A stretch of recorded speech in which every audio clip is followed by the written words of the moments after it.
차 영남루 운, 정사룡, 영남루 시를 차운하다. 객도영매 초발천. 나그네 언덕에 오니 매화 처음 피는 날이라. 가평지후 상원전. 섣달이 지났으나 아직 상원은 되지 않았구나. 춘생화고 뇌천면. 봄은 천가지 우레소리 나는 북에서 생겨나고, 시외청산 일반변, 시는 절반 햇빛 비치는 청산에서 모여드는구나. 어정제분 롱저얼.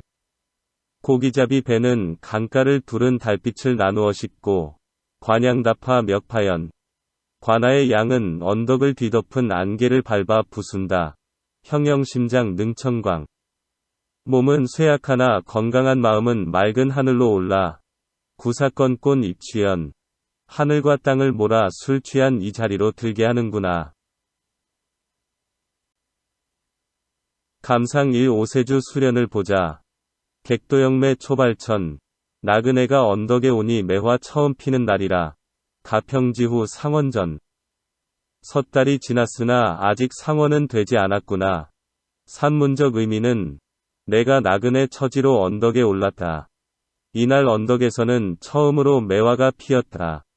절후로는 섣달이 지난 뒤이지만 아직 정월 보름날은 되기 전이었다. 이다. 여기서는 작가가 위치하고 있는 영남루 주변을 묘사하고 있다. 1구에서 객도영매 초발천.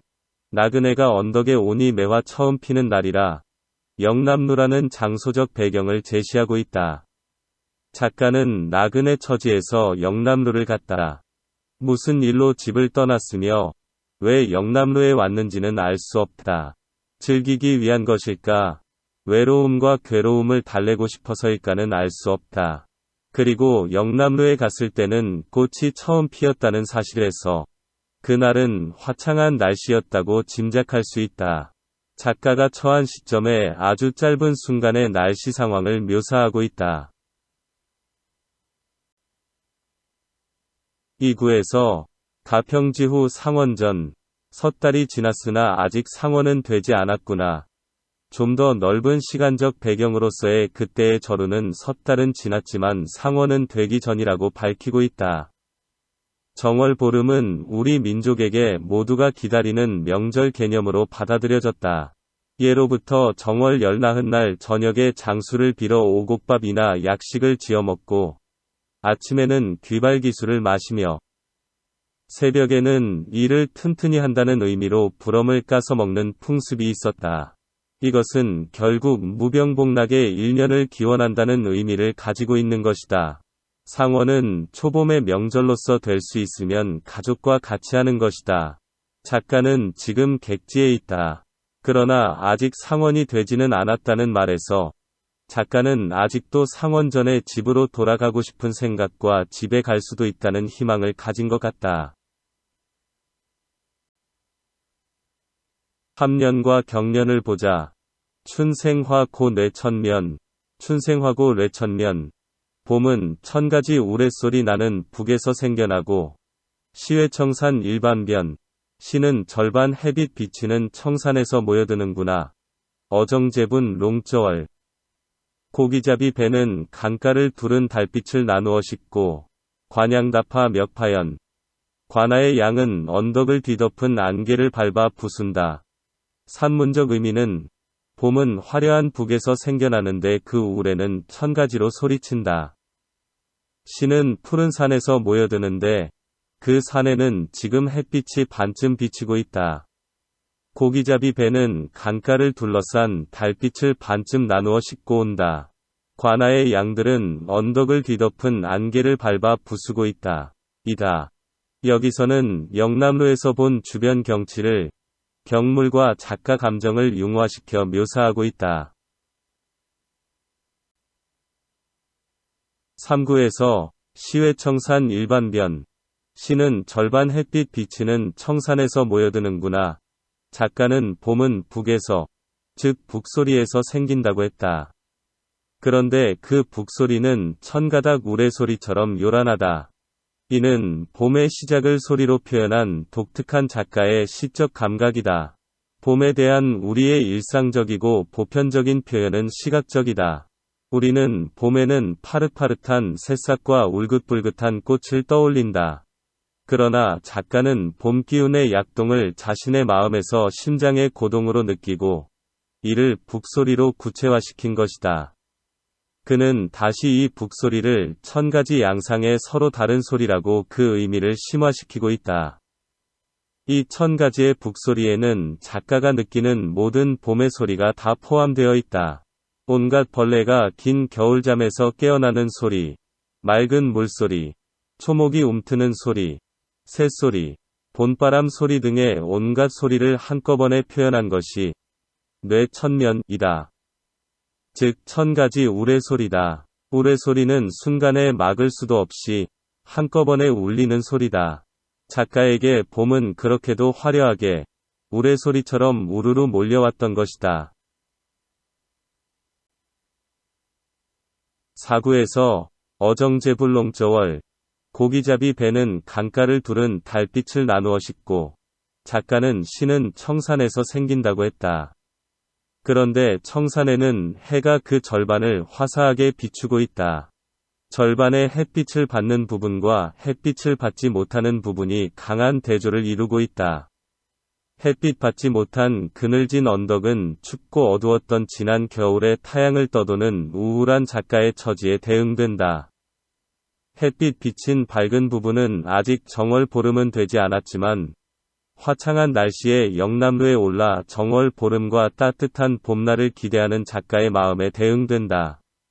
일반적으로 시는 하나의 국면에서 다른 국면으로 마음이 바뀔 때 생겨나는 것은 아닐까? 어둡고 우울했던 국면에서 밝고 희망적인 국면으로 바뀔 때 시는 마음속에 고이는 것일지도 모른다. 작가는 지금 이 순간 마음에 시가 모인다고 말하고 있는 것이다. 조금 성급하기는 하지만 봄의 기운이 움직이는 청산에서 자기 마음속으로 들어온다고 표현하고 있는 것이다. 3. 4구에서는 작가가 느끼는 봄을 경물을 통해서 직접 작가의 느낌을 드러내고 있다. 5구에서 어정제분 롱저월 고기잡이 배는 강가를 두른 달빛을 나누어 싣고 작가의 시선이 물가로 향하고 있다. 시간은 흘러 밤이 되어간다. 물가에는 고기잡이 배가 떠 있었다. 이때 하늘에는 밝은 달빛이 비치고 있었다. 달빛은 마치 물가를 둘러싸듯 물가 전체를 훤히 비추고 있다. 고깃배는 점점 물가로 다가오고 배 위에도 달빛은 쏟아지고 있었다. 배가 물가에 가까이 왔을 때는 마치 배는 점점 커지게 느껴져 마치 물가의 절반을 차지한 것처럼 보이는 것이다. 6구를 보자. 관양다파 멱파연. 관아의 양은 언덕을 뒤덮은 안개를 밟아 부순다. 다시 시선은 언덕으로 옮겨진다. 어둑한 언덕에는 관청에서 기르는 양떼가 모여 있었다. 자세히 보니 언덕에는 물안개가 자욱하다.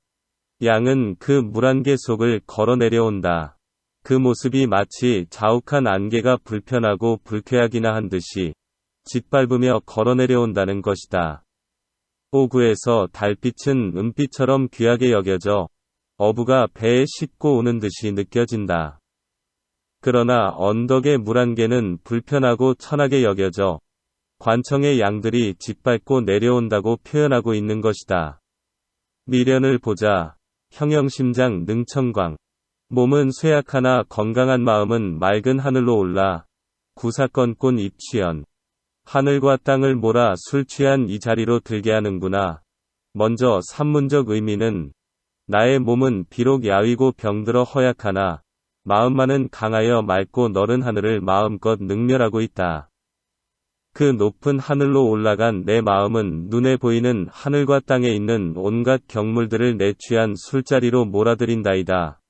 여기서는 주변 자연 환경에 몰입된 작가의 외로운 속마음이 드러나고 있다. 7구에서 형영심장 능천광. 몸은 쇠약하나 건강한 마음은 맑은 하늘로 올라 나의 몸은 온갖 좌절과 고통으로 여위고 파리하다. 그러나 마음은 건장하다. 그리하여 이 건장한 마음은 좁은 현실을 넘어서서 저 맑고도 넓은 하늘로 날아오른다는 것이다. 현실이 객지를 떠도는 불우한 처지이기에 현실을 잠시 떠나 경치 좋은 영남루 정자에 올랐을 때 생기는 감회인 것이다. 일종의 문인의 정신적 호기의 발동이라 볼 수 있을 것이다.